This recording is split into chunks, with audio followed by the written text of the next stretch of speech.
Minsan mapapatanong ka na lang sa sarili mo, ginawa ko naman ang best ko, ginawa ko naman ang lahat.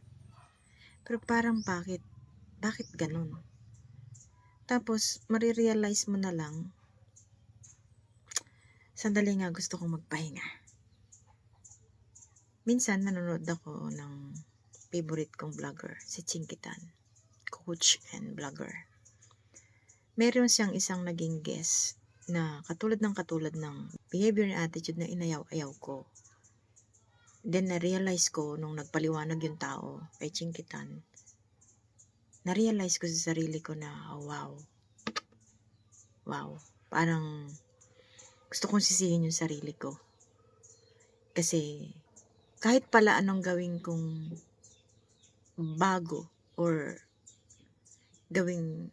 baguhin ang isang tao, hindi ko pala yun kayang gawin. Unless magmilagro si God. Ang tao pala,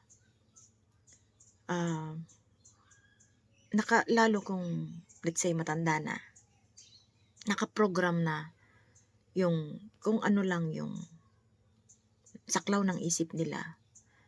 Nakaprogram na parang computer sa isip nila kung anong gusto nila.